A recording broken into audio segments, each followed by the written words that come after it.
Hi teacher, that's my video for the lectures 6 and 7.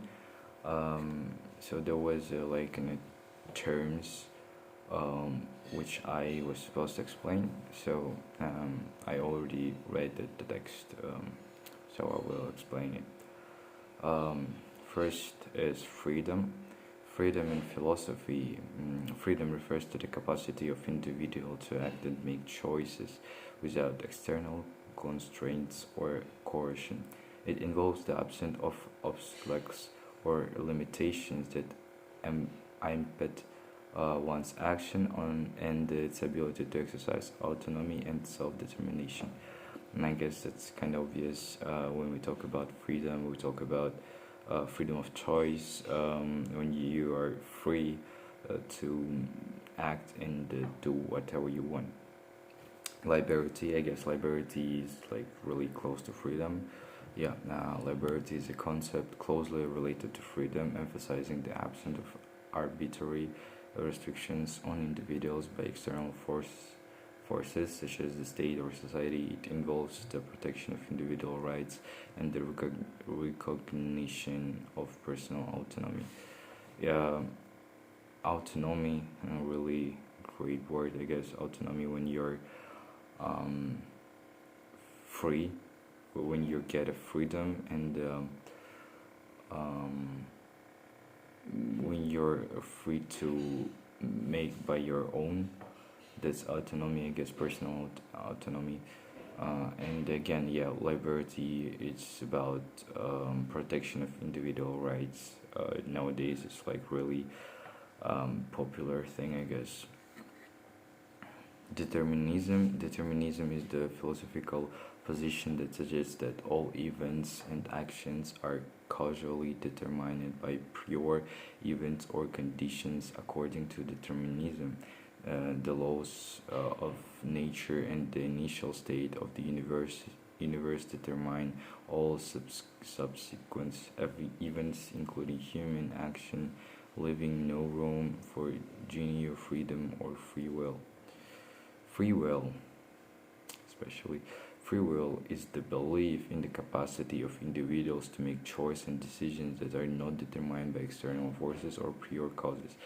It asserts that individuals have the ability to act according to their own volition and are morally responsible for their choices. Self-actualization. Self-actualization is a concept associated with humanitic philosophy and existentialism. It refers to the process of fulfilling one's potential, striving for personal growth, and becoming the best version of oneself. Self-actualization involves the pursuit of meaningful goals, the development of personal values, and the realization of one's unique capacities and talents. Self-actualization, I guess, is like self-improving, self-development. Yeah, it's all about when you're trying to make yourself better version of you. It's like best version of oneself. Yeah, that's all about self-actualization, I guess. Positive and negative understanding of freedom. The positive understanding of freedom emphasizes the presence of opportunities, capacities, and resources that enable individuals to act and achieve their goals. It focuses on the ability to exercise one's rights, pursue self-development, and participate in social and political life. On the other hand, the negative understanding of freedom emphasizes the absence of constraints, interference, or coercion on individual actions. It emphasizes non-interference and non-coercion as the fundamental aspect of freedom. Internal and external freedom. Internal freedom refers to the psychological and emotional state of being free from inner constraints such as fear, self-doubt, or irrational desires. It involves having a sense of self-mastery and being in control of one's thoughts and emotions. External freedom, on the other hand, refers to the absence of external constraints or limitations imposed by external entities such as government, society, or oppressive structures. Categories imperative of Immanuel Kant. The categories imperative is a fundamental principle in the ethical philosophy of Immanuel Kant. It is a moral law that commands individuals to act according to principles that could be universally applied with contradiction. According to Kant, individuals should act in the way that treats others as end in themselves, rather than merely as means to the end. Freedom. Freedom is a recognized necessity. This phrase suggests that freedom is not merely a subjective desire or preference, but an essential aspect of human existence. It implies that the recognition and the protection of freedom are crucial for the well-being and the flourishing of individuals and society as a whole. Theory of natural human rights. The theory of natural human rights asserts that individuals possess certain inherent rights that are not contingent on societal or governmental recognition. These rights are considered fundamental and universal, grounded in human nature or natural law, and include rights such as life, liberty, or property. The theory argues that these rights should be protected and respected by government and institutions. Yeah, liberalism. Liberalism is a political and philosophical ideology that places a strong emphasis on individual rights, freedom, and limited government intervention. It values personal liberty, equality, and the protection of civil and political rights. Liberalism advocates for the rule of law, democratic governments, and the free market economy. Political pluralism. Political pluralism is the recognition and acceptance of diverse and competing political options, ideologies, and interests within a society. It promotes the idea that multiple perspectives and voices should be allowed to participate in the how you understand the principle of freedom is a recognized necessity. The principle of freedom is a recognized necessity. It suggests that freedom is not merely a subjective desire or preference, but an essential requirement for individual and society. It implies that recognizing and safeguarding freedom is necessary for the well-being and flourishing individuals and function. It's like the thing that was. So yeah, explain that this where the freedom of one person starts, there ends the freedom of another. This reflects the idea that freedom is not absolute and unlimited. It acknowledges that individual freedom should be exercised within certain limits to avoid intruding upon the freedom and rights of others. The principle recognizes the need for boundaries and ethical considerations, and to balance individual freedom with the well-being and rights of others in society. Yeah, that's the point. When you have a freedom, and when we talk about the person freedom, we talk about the freedom of choice and the freedom of acting in like whatever way, but not that. I mean that freedom cannot be the problem of another people or another person, like individually. It should be. Like I guess it's like kind of obvious when you talk about where the freedom of one person starts and there ends the freedom of another. Like it's kind of obvious. You can't go to the school and shoot children just because it's your freedom of choice what you're doing today. Yeah, so because of that, there is laws in the government, in the society that we live. It's like laws um, was written in the paper. It's like kind of laws in the government level, but there is all the laws that we're not like really talking about. For example, I guess helping someone when someone needs it, and so on. I guess it's the kind of law we should have. Are you agree with the principle of market automatically provides justice? Regarding the principle of the market automatically provide justice, it's important to know that philosophical perspective on this may differ. Some proponents of free market capitalism argue that market mechanisms such as competition and voluntary exchange lead to fair and just outcomes.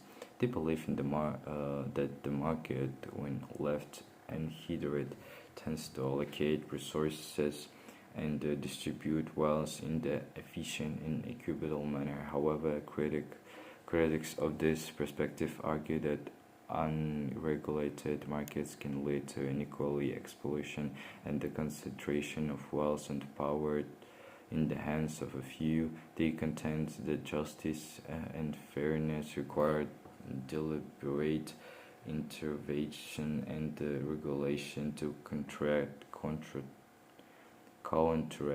market failure and protect vulnerable individuals. How you understand the theory of nature human rights? The theory of nature human rights posits that individuals possess inherent and universal rights based on their human nature or natural law. These rights are considered fundamental and not contingent on society or governmental recognition. They include rights such as life, liberty, equality, and property. The theory argues that these rights should be protected and respected by government and institutions, serving as the foundation for moral and legal principles. Yeah, like whatever, I guess. Um, what is the positive and negative understanding of freedom? There were. How do you understand general understanding of freedom? There were. What is the science? Science is a systematic and methodic approach to acquire knowledge about the nature world throughout observation, experimentation, and the formulation of testing hypothesizing. It involves the study of phenomena, the discovery of patterns, and the regularities and the development of theories and laws that explain the predict the behavior of the universe. We know what science is. Like we talk about biology, physics, mathematics, informatics. Yeah, the science. I guess it's all about the knowledge about the world you live,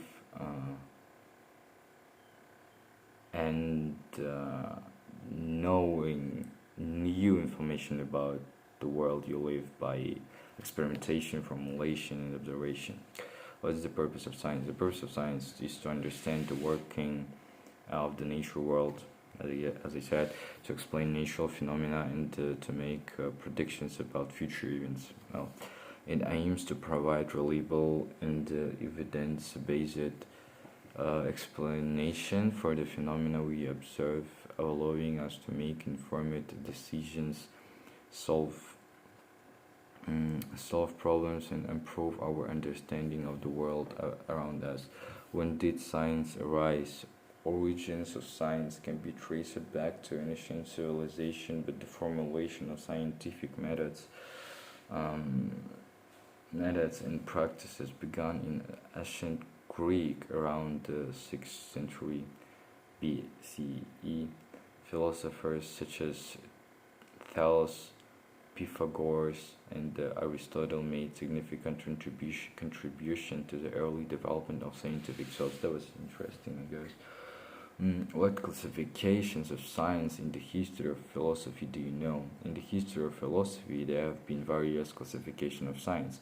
One notable classification is the distinction between nature science, like physics, chemistry, biology, and the social science, like sociology, psychology, economics. Other classification is the division between theoretical science, like mathematics and science. Mathematics and logic, and empirical science like astronomy, geology, which focus on the method and types of knowledge involved. Um, what are the liberty arts? The term liberty arts refers to traditional academic curriculum that includes subjects such as literature, philosophy, history, languages, mathematics, and nature science. It is broad education that aims to cultivate intellectual skills and a well-rounded understanding of the world. Liberal arts are often concentrated with professional or vocational education, which focus on specific skills and career-oriented training. I'm sorry for that. What is included in modern classification of science? The modern classification of science encompasses various disciplines organized into different branches. Some of the major branches of science include physics, chemistry, biology, earth science, social science, computer science, and interdisciplinary fields such as environmental science and neuroscience. This classification is constantly evolving, and new fields of study emerge and existing ones evolve. What is the difference between scientism and anti-scientism? Scientism is the belief system that places excessive confidence in the method and the findings of science, often to the exclusion of other forms of knowledge or ways for understanding the world. It tends to view science as the only valid and reliable source of knowledge and tend to reject or dismiss non-scientific approaches. On the other hand, anti-scientism is the rejection or skepticism towards scientific methods and claims, often advocating for alternative or non-scientific explanations. What factors influence the development of modern science? The development of modern science is influenced by various factors, including cultural, social, and economic, and the political factors. Some case factors include um, epistemological shift, the shift from relying on authority, tradition, and dogma to emphasize empirical evidence and the rational inquiry as the basis for knowledge. Um, uh, Technological advancement, the development of new tools, instruments, and technologies that enable scientists to observe, measure, and experiment with greater precision and accuracy.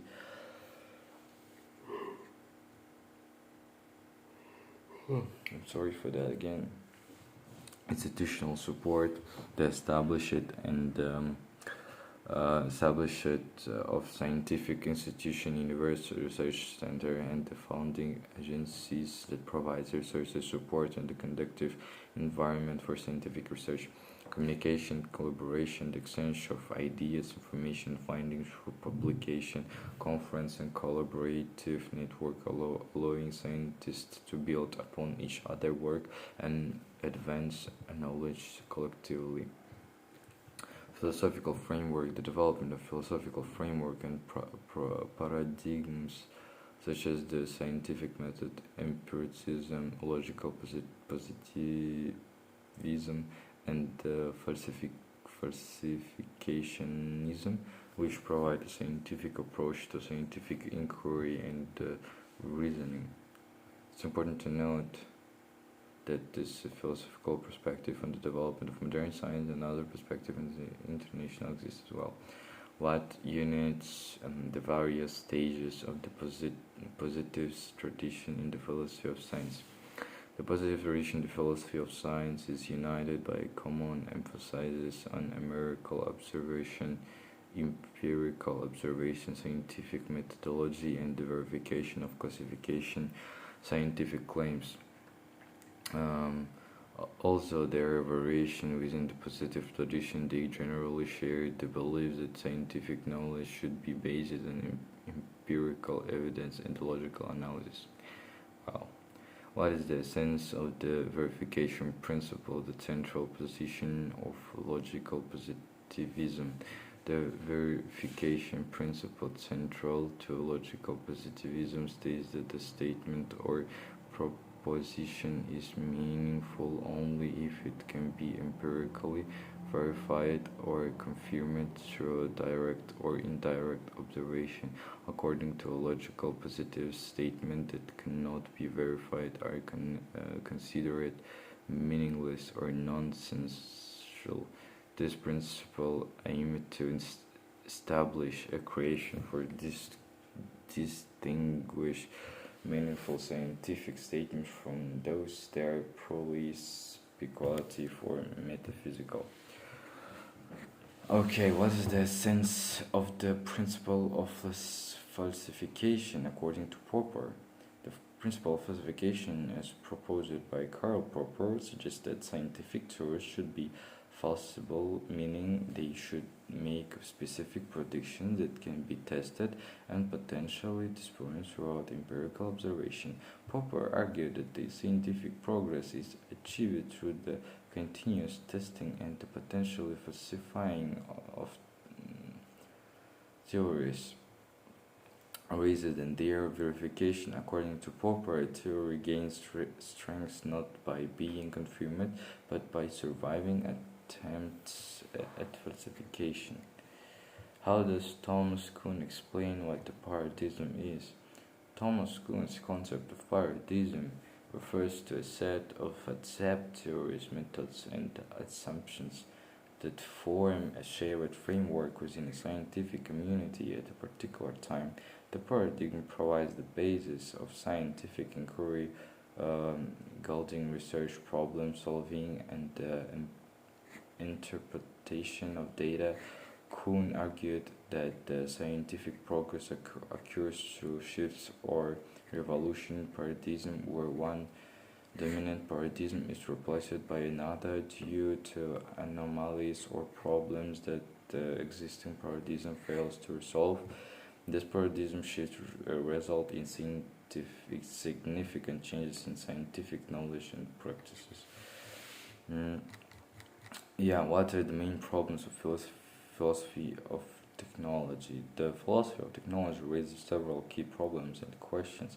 Some of the main issues include technological determinism, the extent to which technology shapes society and human behavior, and whether it is autonomous force driving social change. Ethical implications, the ethical consideration and consequences of technological advancement, such as issues related to privacy, surveillance, inequality, and the impact on the environment. Human technology interaction, the study of how humans and the technology interact, including questions of agency, control, and the effects of technology on human cognition, behavior, and social relationship. Technological rationality, the examination of the value and the assumption embedded in technological development and the assessment of whether technological progress aligns with broader human goals and well-beings. The environmental sustainability, the exploration of relationship between technology and the environment, including the development of sustainable technology and the mitigation of technology impact on the planet. I'm sorry that I was waiting for 85% of the video, but there was a lot of questions, and I just firstly typed my answers in the Word file, and then I'm just reading there, so I can show it like that. That's my Word file was, so I'm sorry for that, but that's how it works. Yeah, and that's the end of my video about the lecture 6 and 7. Thank you for watching, and see you in the next video.